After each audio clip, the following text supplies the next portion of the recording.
θέμα είναι το εξής, ότι ήταν η πρώτη μεγάλη προσβολή στο ιερό σύμβολο αυτό των Γερμανών, το οποίο είχε καταλάβει ολόκληρη τότε την Ευρώπη. Και αυτό μας είχαν καλέσει κάποτε, τώρα προσφάτως πριν από 6 περίπου μήνες,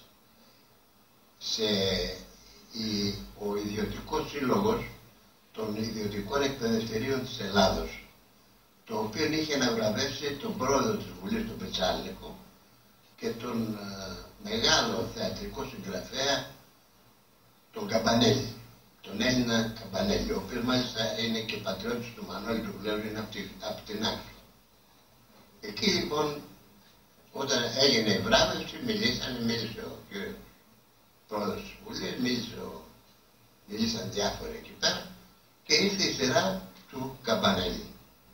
Ο Ιάκωβος Καμπανέλης ήταν κρατούμενος στο στρατόπεδο το γερμανικό, το Μάουτχάουζεν, και είπε τα εξής, τα οποία τα επαναλαμβάνω και τώρα γιατί είναι σημαδιακά λόγια.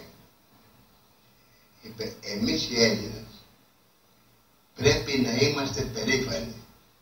Να σας εξηγήσω γιατί. Εδώ λέει απόψε που ήρθα, εν τω μεταξύ είχα καλέσει και εμένα και το Γουλέρο και είμαστε εκεί. Εμείς τον Καμπανέλη το ξέρουμε διότι είχαμε βρεθεί σε άλλες περιπτώσεις μαζί κλπ. Και είναι και πατριώτης του Μανώλη. Είδα, λέει, τα δύο παιδιά εδώ.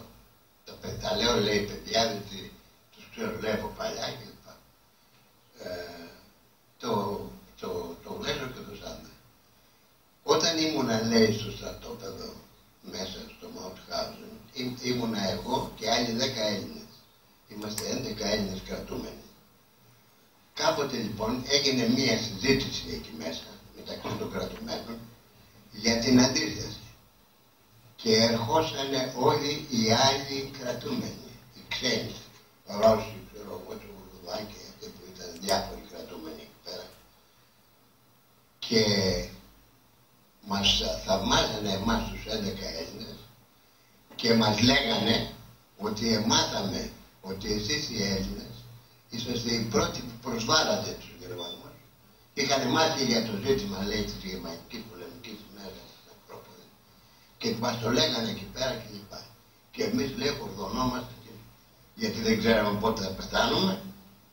Και παρόλα αυτά νιώθουμε περήφανοι.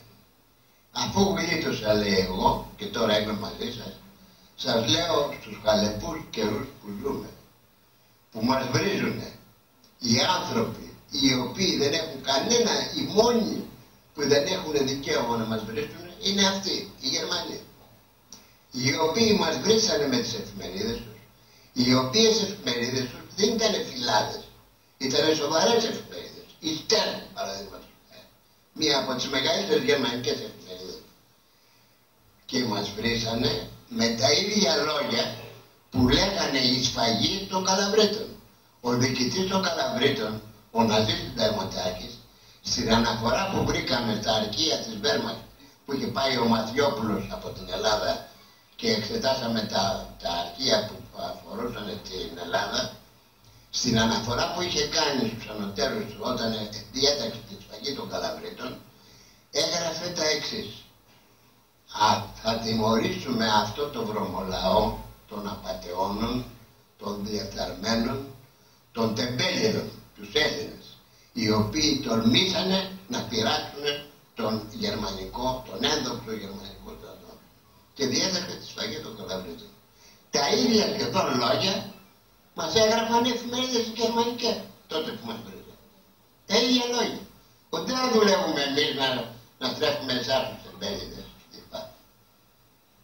Οι μόνοι λοιπόν άνθρωποι οι οποίοι δεν έχουν δικαίωμα να το κάνουν αυτό είναι οι Γερμανοί, οι οποίοι αφήσανε τη χώρα όταν απεχώρησαν τις 12 Οκτωβρίου του 1944 από την Αθήνα την πρωτεύουσα, ημικατεστραμμένοι, κατεστραμμένοι δρόμοι, ο ισθμός της Κορίνθου, κατεστραμμένα λιμάνια, κατεστραμμένες σιδηροδρομικές γραμμές, κατεστραμμένες γέφυρες, κτίρια, είχαν κάψει 1200 και παραπάνω χωριά.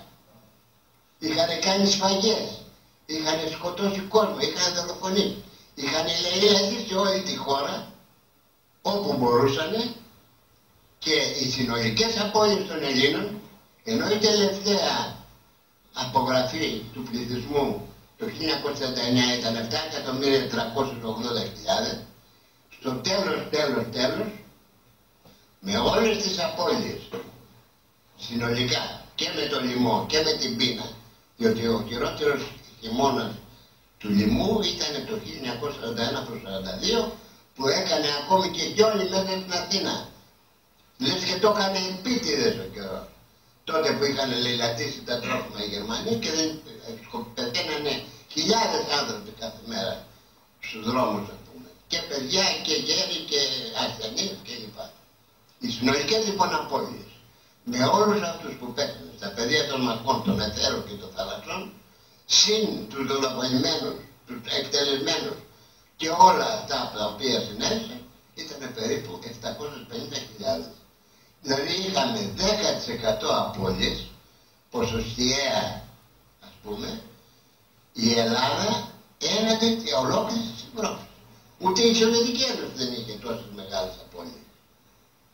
Και εκτός αυτού είχαμε ένα μεγαλειώδη αγώνα, διότι η αντίσταση του ελληνικού λαού άρχισε με το όχι που είπε ο Πρωθυπουργός στον Ιταλό πρεσβευτή, που του είπε «Maintenant c'est la guerre».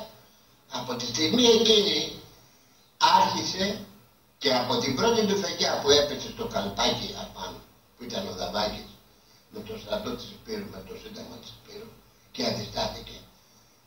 Από εκείνη τη στιγμή άρχισε η αντίσταση του ελληνικού λαού, μέχρι την τελευταία μέρα που αποχωρήσαν οι Γερμανοί. Κανένας δεν μας βοήθησε. Μόνοι μας, εμείς.